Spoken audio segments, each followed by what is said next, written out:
Okay.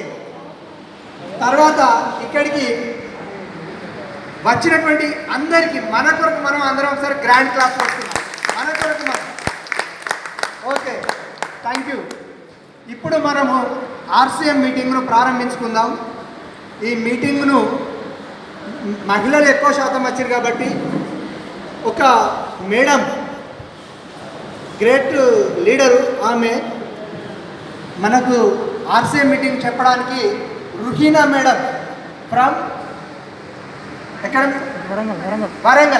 Warangal జిల్లా నుంచి మనకు ఆర్సీఎం బిజినెస్ అంటే ఏమిటి, ఎందుకు చేయాలి, ఎలా చేయాలి, దీని ద్వారా మనకు ఆరోగ్యం, ఆదాయం ఎలా వస్తుంది, మేడం మనకు ఆర్సీఎం ప్లాన్ చెప్పడానికి మనందరం ఒకసారి గ్రాండ్ క్లాప్స్ మధ్య మేడం రుహీనా మేడంను ఆహ్వానిస్తున్నాం. Welcome madam. Thank you.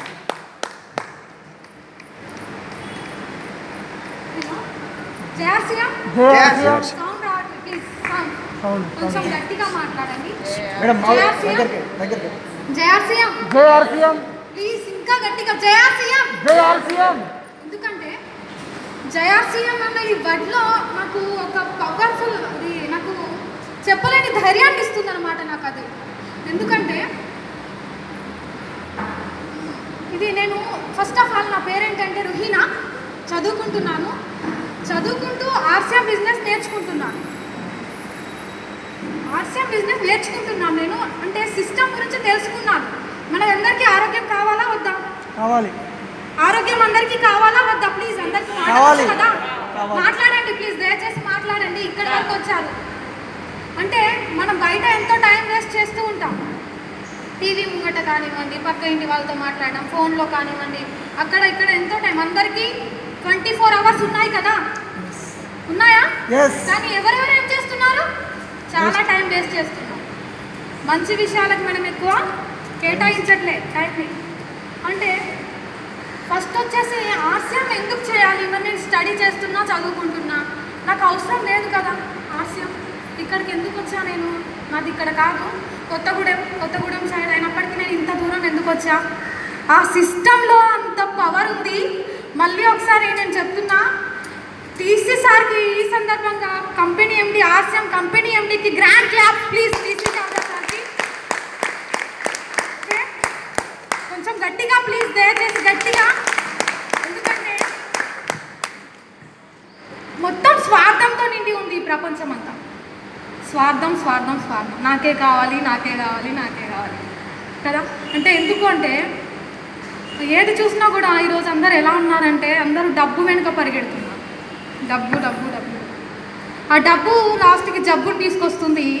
ఆ జబ్బు రాగానే ఈ డబ్బు తీసుకెళ్ళి డాక్టర్కి ఇచ్చేస్తున్నాం.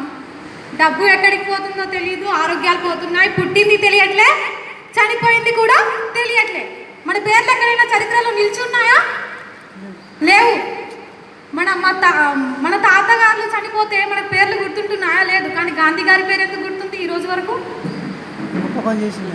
ఎందుకు అంటే వాళ్ళు అంతలా కృషి చేశారు దేశం కోసం కానివ్వండి, మన సమాజం కోసం కానివ్వండి, మన కుటుంబం కోసం కానివ్వండి. కనీసం మన కుటుంబం కోసమైనా మనం ఏమైనా చేస్తున్నామా? లేదు. దేశం దగ్గరికి ఎందుకు పోదాం? పక్క వాళ్ళ కోసమైనా మనం ఏమైనా చేస్తున్నామా? లేదు. మన కోసం మనం స్వార్థంగా బ్రతుకుతున్నాం. మొత్తం స్వార్థమైన జీవితం, కల్తీ రహిత జీవితం మధ్యలో మనం జీవిస్తున్నాం. కల్తీ. ఒకరిని ముంచడం, తినడం, పెరగడం. ఈ సమాజంలో నాకు 20 years మాత్రమే, కానీ ఈ 20 yearsలో నాకు ఈ సమాజం నచ్చట్లేదండి. ఎందుకంటే ఈ సమాజం చూసి, ఈ 20 yearsలో నేను చూసా చాలామందిని. అందరిని చూస్తుంటే నాకు ఒక రకంగా అనిపిస్తుంది. ఏంటి అందరూ ఇలా ఎందుకున్నారు, ఇలా ఎందుకు చేస్తున్నారు అనిపిస్తూ ఉంటుంది నాకు ఒక్కొక్కసారి. తలుచుకోలేదన్నమాట ఒక్కొక్కరిని చూస్తుంటే. వాళ్ళకి ఎందుకు మోసాలు చేయాలనిపిస్తుంది, ఎందుకు అలా అనిపిస్తుందో నాకు తెలియదండి. ప్రతి న్యూస్ పేపర్ చూస్తే ఏదో ఒకటి బ్యాడ్ ఇన్ఫర్మేషనే వస్తూ ఉంటుంది. గుడ్ ఏమన్నా ఉందా? మంచి ఇన్ఫర్మేషన్ ఏమైనా చూసామా? లేదు. ఇంకొకటి, మరి అసలైతే వచ్చేసి మనం ఆర్సీఎం బిజినెస్ ఎందుకు చేయాలి అంటే, బయట మనం ఏమన్నా చేయాలి అంటే అందరూ ఏమడుగుతారు? ఏం చదువుకొని ఉన్నావు, ఏం చేస్తున్నావు, డాక్టరా, ఇంజనీరా, టీచరా, ఇవి అడుగుతూ ఉంటారు. కానీ హాస్యం ఏమడుగుతుందో తెలుసా ఫ్రెండ్స్? మీరు బట్టలు వేసుకుంటారా? కారం మిర్చి కూరలు వండుకుంటారు కదా, తింటారా? అన్నీ తీసుకుంటారు కదా బయట, ఏమంటే ఇంట్లో కిచెన్కి సంబంధించిన ఇవన్నీ తింటారా అని అడుగుతుంది హాస్యం బిజినెస్. హాస్యం బిజినెస్ గొప్పతనం అది ఫ్రెండ్స్. హాస్యం అంటే ఏంటి అసలు? ఫుల్ ఫామ్ ఏంటి? హాస్యం అంటే రైట్ కాన్సెప్ట్ మార్కెటింగ్, అంటే సరైన విధానంలో కొనుగోలు పద్ధతి. అంటే సాంప్రదాయంగా మనకు వస్తుంది, సాంప్రదాయంగా ఒక వస్తువు మన దగ్గరికి వస్తుంది, తింటున్నాం ఉంటున్నాం అయిపోతుంది, కానీ ఏది ఎందుకు అన్నది మనకు తెలియదు, ఏది ఎక్కడి నుండి వస్తుంది తెలీదు, ఏం తెలీదు. ఓట్లు వేస్తున్నారు, ఎవరినో గెలిపిస్తున్నాం, అతను ఏం చేస్తున్నాడో తెలీదు, అయిపోతుంది లైఫ్, ఏం తెలియదు. ఓకే, చెప్పడం మర్చిపోయా. మీ అందరికీ ఫస్ట్ కృతజ్ఞతలు ఇక్కడికి వచ్చినందుకు. Thank you. ఎందుకంటే తొందరగా రారండి, హాస్యం అంటే తొందరగా రారు. ఎందుకంటే మంచి విషయానికి ఎవరైనా ముందుకు వస్తారా? మంచి విషయానికి రారు. పాలవాడు ఇంటికి వచ్చి పాలిస్తాడు, అవునా? కానీ తాగడానికి మాత్రం దూరమైన వెళ్ళి తాగుతాం. డ్రింక్స్, ఆల్కహాల్ అంటే చెడు దానికి దూరమైన వెళ్తాం, కానీ మంచిదానికి రమ్మంటే అసలు ఎవరు రారండి, అవును కదా? అంటే ఇదన్నమాట. సమాజం మొత్తం చెడు వైపే వెళ్తుంది. చెడు మార్గంలో వెళ్ళడానికి తొందరగా అట్రాక్ట్ అయిపోతున్నారు. ఏదన్నా మంచిదానికి వినట్లే.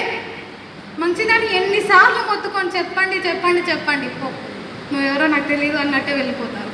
కానీ ఒక చెడు విషయాన్ని మాత్రం తొందరగా వినేస్తారండి. చెడు విషయం అంటే తొందరగా వినేసి వాళ్ళ దాంట్లోకి వెళ్ళిపోయి మోసాల బారిన పడిపోయి కొంతమంది లేడీస్, చిన్నపిల్ల మహిళలు కూడా చాలా చనిపోతున్నారండి. తల్లిదండ్రుల కోసం కూడా ఆలోచించాలండి. ఫస్ట్ ఆఫ్ ఆల్ నా తల్లిదండ్రులకి కృతజ్ఞతలు తెలుపుతున్నాను ఈ సందర్భంగా. నేను ఇక్కడికి వచ్చాను అంటే నా తల్లిదండ్రుల వల్లనే నేను ఇక్కడికి వచ్చాను. ఇంకొకటి, నా గ్రేట్ అప్లైన్ డాక్టర్ ఆర్సిఎం హైమస్ సార్కి నేను కృతజ్ఞతలు తెలియజేస్తున్నాను. నాకు ఇంతటి ధైర్యాన్ని నింపింది డాక్టర్ ఆర్సిఎం హైమస్ సార్ అండి. డాక్టర్ ఆర్సిఎం హైమస్ సార్కి గ్రాండ్ క్లాప్స్. ఎందుకంటే నాకు ధైర్యాన్ని నింపింది సార్ డాక్టర్ ఆర్సిఎం హైమస్ sir.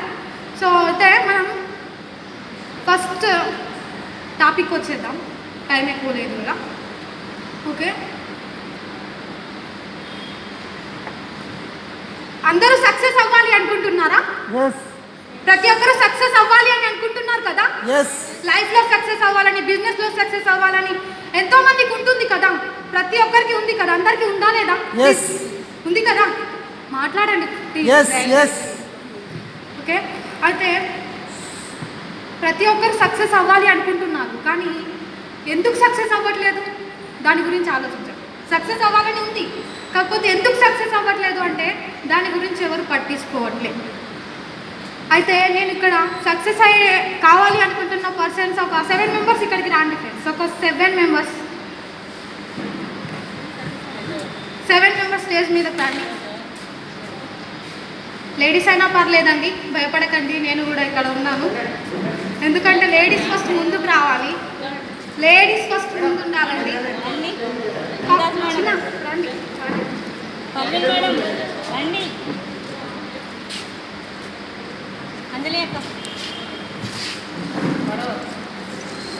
Madam, this is credit goes to you only. Come forward. Yes or no? Line sir. Parveen madam.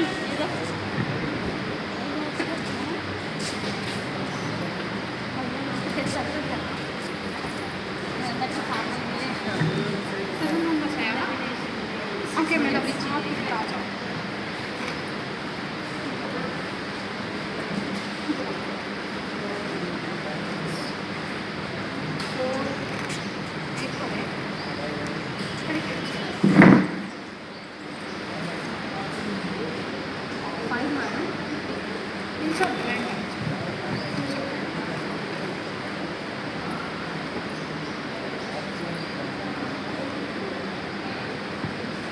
Okay, వినండి ఫ్రెండ్స్, దయచేసి ఇటు వినండి. మనం బయట చూసుకుంటే ట్రెడిషనల్ మార్కెటింగ్ ఎలా ఉంది అన్నది నేను ఇప్పుడు చూపించబోతున్నాను.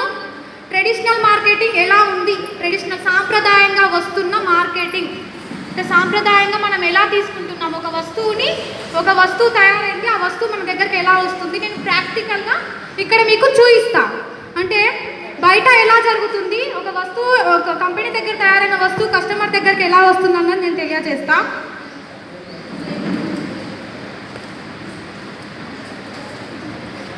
వినండి, ఇది కంపెనీ అనమాట. ఇక్కడ కంపెనీ ఏం చెప్పా, కంపెనీ, కస్టమర్. ఓకే, వస్తువు ఎక్కడ తయారవుతుందండి? ఇక్కడ తయారవుతుంది, కంపెనీ దగ్గర. అవునా? కస్టమర్ దగ్గర, కస్టమర్ ఎక్కడ ఉన్నాడు, మరి ఎలా వెళ్తుంది వస్తువు? మధ్యవర్తుల ద్వారా. ఫస్ట్ ఆఫ్ ఆల్ అది కాదు. కంపెనీ దగ్గర ఇక్కడ 50 రూపీస్కి ఒక వస్తువు తయారైంది అనుకుందాం. 50 రూపీస్కి ఒక వస్తువు తయారైంది, అక్కడికి వెళ్ళేసరికి 100 అవుతుంది. అవునా? ఎందుకు అవుతుంది అంటే కంపెనీ తయారు చేసి ఒక 5 రూపీస్ తన లాభం చూసుకొని 55కి రిలీజ్ చేసేసింది. కానీ అక్కడికి వెళ్ళేసరికి 100 అయింది. అంటే 45 రూపీస్ ఎక్కడికి వెళ్ళాయి? 45 ఎక్కడికి వెళ్ళాయి అంటే రిటైలర్, మన పక్కనే ఉంటారు, కిరాణా షాప్, రిటైలర్, తర్వాత వచ్చేసి హోల్సేలర్. హోల్సేలర్ దగ్గర నుండి రిటైలర్కి వస్తువులు వస్తాయి. అవునా? ఇక్కడ డీలర్, డీలర్ నుంచి హోల్సేలర్కి వెళ్తాయి. ఇక్కడ ఎక్కువైపోయారు. Carry forward agent. Okay, carry forward agent, carry forward agent. ఇక్కడ క్యారీ ఫార్వర్డ్ ఏజెంట్ కంపెనీ దగ్గర నుండి వస్తువులు తీసుకోవడం జరుగుతుంది. అర్థమవుతుంది కదా? అంటే ఇక్కడ కస్టమర్ ఇక్కడ ఉన్నాడు. సారీ, రిటర్న్ వచ్చేసా. ఓకే, మనం ఇక్కడ కంపెనీ అనుకుందాం. Company, carry forward agent, dealer, retailer, distributor, retailer, customer. Okay fine, అర్థమైందా? Company, carry forward agent, distributor, company, carry forward agent, dealer, wholesaler, retailer, customer. అయితే కస్టమర్ ఇక్కడ ఉన్నారు. మనం మధ్యవర్తులకు ఇక్కడ 50కి తయారైంది వస్తువు, 45కి రిలీజ్ అయింది. అక్కడ 100 తీసుకుంటున్నారు. కస్టమర్ మీరు ఎంత కొంటున్నారు? 100కి కొంటున్నారు ఒక వస్తువు, ఏదో ఒకటి సంథింగ్. ఇంకోటి చూసుకుంటే 45 రూపీస్ మనకు కనిపించట్లే. వచ్చే వాళ్ళు వస్తుంటారు, ప్లీజ్ వినండి. ఎందుకంటే 45 రూపీస్ ఇక్కడ ఎక్కడికి వెళ్ళాయి అంటే ఇక్కడ 5 రూపీస్, ఇక్కడ 5, ఇక్కడ 5, ఇక్కడ 5. వీళ్ళు పుణ్యానికి చేయరు కదా అండి, వీళ్ళు ఉట్టిగా చేయరు. వీళ్ళు 5, వీళ్ళు 5, వీళ్ళు 5 తీసేసుకున్నారు. అంటే ఇక్కడ చూస్తే 5, 20 రూపీస్ పోయాయి మధ్యవర్తులకి, 20నే పోయాయి. ఇంకా 25 రూపీస్ ఎక్కడికి వెళ్ళాయి క్వశ్చన్. ఇప్పుడు 45 రూపీస్ మనకు కనిపించాలి లెక్క, అందులో 20 ఇక్కడ ఉంది. ఇంకా 25 చూసుకుంటే మనకు టీవీ యాడ్స్ చెప్పాలి కదా మన అందరికీ కదా, టీవీ యాడ్స్ కావాలి కదా.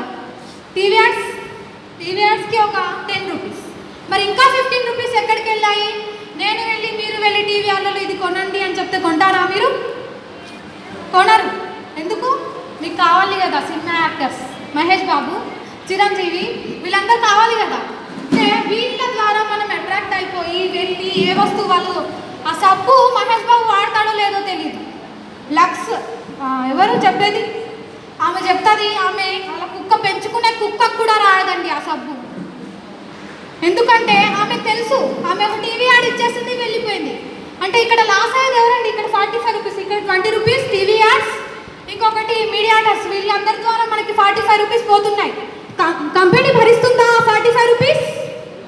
భరించదు. ఎవరు? కస్టమర్ మీదనే పడుతున్నాయి. అంటే కస్టమర్ సంపాదించి మధ్యవర్తులకి ఇస్తున్నాడు. మీరు ఎందుకు సంపాదిస్తున్నాం మన డబ్బులు అనేటివి? మన కుటుంబం కోసం.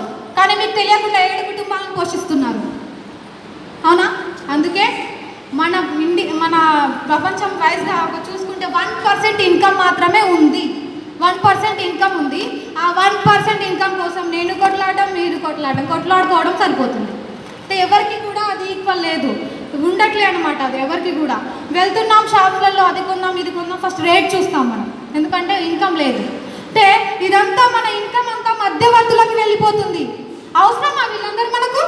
ఇక్కడ వస్తువు తయారవుతుంది, అక్కడ కొంటున్నాం. అవసరమా? వస్తువు తయారయ్యేది ఇంపార్టెంట్, కొనేవాళ్ళు ఇంపార్టెంట్. మధ్యవర్తులు ఎందుకు మనకు? సో వీళ్ళని తీసేద్దాం, అవసరం లేదు. అంటే ఆశ్రమ్ కంపెనీ ఏమంటుంది అంటే వీళ్ళు అవసరం లేదు అని వీళ్ళని తీసేస్తుంది. కంపెనీ నేనున్నా, తయారు చేస్తున్నా, కస్టమర్కి ఇచ్చేస్తా. అంటే నేను ఒక 90 అడుగులు నేను నడిచొస్తా, ఒక 10 అడుగులు మీరు నడిచిరండి అంటుంది ఆశ్రమ్ కంపెనీ. మనకి ఏమైంది సార్ వెళ్ళడానికి? వీళ్ళు అవసరం లేదు కదా. అంటే ఇక్కడ మీరు ఇద్దరు రండి సార్. అంటే ఇక్కడ మనకు 50 రూపీస్కి తయారైన వస్తువు మనకు 80కే పడుతుంది. ఇంతకుముందు ట్రెడిషనల్లో 100 అయింది. ఎంత సేవ్ అయింది సార్? 20 రూపీస్ సేవ్ అయింది. అదే మధ్యవర్తుల పని మహేష్ బాబు వాళ్ళు వీళ్ళు చేసిన పని నేనే చేస్తే నాకు రావా అవి? నాకు నచ్చా ప్రొడక్ట్స్ నేను ఇతరులకు చెప్తే జరగదా ఆ పని? ఎందుకు టీవీ వాళ్ళలో ఎందుకు ఇవ్వాలి? అవసరం లేదు కదా. సో కంపెనీ ఏం చేసింది? ఆశ్రమ్ కంపెనీ మధ్యవర్తులను తీసేసింది. ఇంకా చూసుకుంటే కంపెనీ బయట ట్రెడిషనల్ మార్కెటింగ్లో ఇన్కమ్ లాస్ అవుతున్నాం. ఫస్ట్ ఏంటి డిఫరెన్స్ చూస్తున్నా? బయట ట్రెడిషనల్ మార్కెటింగ్లో ఇన్కమ్ లాస్ అవుతున్నాం, బిజినెస్ అవకాశం లేదు. Income loss. హెల్త్ ఉంటుందా ఏమన్నా? కల్తీ ప్రొడక్ట్స్ దొరుకుతున్నాయి. ఇక్కడ నుంచి అక్కడికి వెళ్ళే వరకు మధ్యవర్తుల ద్వారా కల్తీ కాదా? అది కల్తీ అవుతుందా కాదా? కానీ ఇక్కడ ఆసియంలో కంపెనీ డైరెక్ట్గా కస్టమర్కి సేల్ చేస్తుంది. చిన్న ఎగ్జాంపుల్, బర్రె పాలు ఎలా ఉంటాయండి? స్వచ్ఛంగా ఉంటాయానా? కానీ మధ్యవర్తి ఎప్పుడైతే యాడ్ అవుతాడో నీళ్లు కల్పిస్తాం. కల్తీ చేసేసిందా? అంటే ఇక్కడ ఆసియం డైరెక్ట్గా కస్టమర్కి సేల్ చేసినప్పుడు కల్తీ ఏమీ లేదు. కల్తీ లేనప్పుడు ఆరోగ్యం ఉంటుందా ఉండదా అండి? ఫస్ట్ ఆరోగ్యం, ఆసియంలో ఆరోగ్యం ఉంటుంది. ఆరోగ్యం ఒకటి. ఇంకొకటి చూసుకుంటే బయట ఇన్కమ్ లాస్ అవుతున్నాం, ఇక్కడ కొంటే ఇన్కమ్ మనకు వచ్చేస్తుంది. ఎంతో కొంత ఇన్కమ్ వస్తుంది బిజినెస్లో ఆసియం కంపెనీలో. ఇంకొకటి హెల్త్ ఉండదు, డ్యామేజ్ అయిపోతుంది. ఇంకొకటి ఆన్లైన్ బిల్, పక్కా బిల్ ఇస్తారండి. బయట ఉందా? ట్రెడిషనల్లో మీకు చిట్టి మీద రాసిస్తాడు. బిల్ ఇచ్చిందా ఎప్పుడైనా? ఇవ్వలేదు. మనకు మొబైల్లో SMS వస్తుందండి. ఇక్కడ వస్తుందా? బయట ట్రెడిషనల్లో రాదు. కానీ బిజినెస్ అవకాశం ఉంది బయట ట్రెడిషనల్లో, కానీ దానికి టైం పెట్టాలి, నాలెడ్జ్ కావాలి, దానికోసమే ఉండాలి, ఇన్వెస్ట్మెంట్ పెట్టాలి, ఇవన్నీ చేయాలి బయట ట్రెడిషనల్ బిజినెస్ చేయాలంటే. కానీ ఆసియంలో ఇన్వెస్ట్ చేసేది ఏం లేదండి. కొంటే వస్తుంది, తింటే వస్తుంది, మాట్లాడితే వస్తుంది, పోయేదేముందండి? అవునా? నా సమయం అన్నా పోతుందా? పోదు కదా. కొంటే తింటే పోతుందా ఎవరిదన్నా? పోదు. బయట కొనేదేదో ఇక్కడే తింటే కొంటే ఏమవుతుంది? సో ఆసియం ఇది చెప్తుంది. ఆసియం బిజినెస్ ఒక పవర్ఫుల్ సిస్టమ్తో ఉంది అండి. అంటే ఇక్కడ హెల్త్ చాలా ఇంపార్టెంట్ అండి. ఈరోజు చూసుకుంటే ఓకే ఇప్పుడు మీకు ఇదైతే అర్థమైంది కదా కంపెనీ కస్టమర్ గురించి. మీరు థ్యాంక్ యూ అండి. అందరూ ఇక్కడికి వచ్చారు. పిలవగానే వచ్చినందుకు మీ అందరికీ థ్యాంక్స్. వచ్చిన వాళ్ళందరికీ పేరు పేరున ఓకే. నేను ఎక్కువ టైం తీసుకోకుండా చిన్నగా ఒక మాట చెప్పేసి వెళ్ళిపోతా. నేను ఇప్పుడు ఆరోగ్యం గురించి ఎవరు ఆలోచించట్లేదండి. ఏంటంటే మన బాడీని మనం ఎలా చూసుకుంటున్నాం? పట్టించుకోవట్లే. ఆరోగ్యం ఏంటి అన్నది మనం పట్టించుకోవట్లే. అంటే మన బాడీని మనం ఒక ప్రాపర్టీ లాగా చూసుకోవాలి. ఆస్తి ఏదైతే బైక్, ఇల్లు, దాన్ని ఎంత క్లీన్గా ఉంచుకుంటాం మనం? అవునా? ఉంచుకుంటామా లేదా? అంటే మన బాడీని కూడా మనం అంతా జాగ్రత్తగా చూసుకోవాలి. ప్రాపర్టీ కదా ఇది కూడా. అంటే ఒక ఎగ్జాంపుల్, బండి ఉంది, బైక్ ఉంది. బైక్లో మీరు పెట్రోల్ వేసే దగ్గర కిరోసిన్ వేస్తారా? వేరు. ఎందుకు? పాడవుతుందని మీకు తెలుసు. కానీ మన బాడీ విషయంకి వస్తే చెత్త తిండి అంతా తీసుకొచ్చి వేసేస్తున్నామండి. అవునా? నాలుకకి ఏం కావాలి? రుచి. ఏది చూస్తే అది ఏమంటారు? టైమింగ్ లేదేం లేదు. నిమిషం గంటలకు పడితే ఏది పడితే అది వేసేస్తున్నాం. అయితే ఇదంతా ఏంటంటే చెత్త తిండి వేయడం వల్లనే మనం బైక్ ఏదైతే ఉందో, బైక్ ఎగ్జాంపుల్ చెప్పా కదా, పెట్రోల్ వేసే దగ్గర కిరోసిన్ వేస్తే 20 సంవత్సరాలు నడిచే బండి 10 సంవత్సరాలే వస్తుంది అని మీకు తెలుసు. అవునా? కానీ మన బాడీ 100 సంవత్సరాలు బ్రతికేది 50 కూడా బ్రతకట్లేదు ఈరోజు. ఎందుకు? తిండి, ఆరోగ్యం పట్ల ఏం లేదు. కల్తీ. పంటలు కూడా సరిగ్గా పండట్లే. మొత్తం కల్తీ సమాజం ఉందండి. ఎట్లా అంటే పంటలు కూడా యూరియా, DAP, పురుగు మందులు ఏది పడితే అది వేసేస్తున్నాం. దాని ద్వారా వచ్చిన పంట తింటున్నాం. ఆరోగ్యం పట్ల ఏం లేదు. సో దీనివల్ల ఇది జరుగుతుంది. ఓకే, దీని ద్వారా పూర్తి డీటెయిల్స్ ఇంకా మనం తెలుసుకుందాం. నేను మల్లయ్య సార్ గారిని నేను ఇక్కడికి ఇన్వైట్ చేస్తున్నాను. థ్యాంక్ యూ అండి నాకు ఈ అవకాశం ఇచ్చినందుకు సార్. థ్యాంక్స్. రుహీనా మేడం గారికి ఆర్సీఎం ప్లాన్ చక్కగా వివరించినందుకు థ్యాంక్స్ మేడం. అలాగే ఇప్పుడు మన మహాగురువు అహ్మద్ సార్ గారిని గ్రాండ్ క్లాప్స్ మధ్య ఒకసారి వేదికపైకి ఆహ్వానిస్తున్నాను.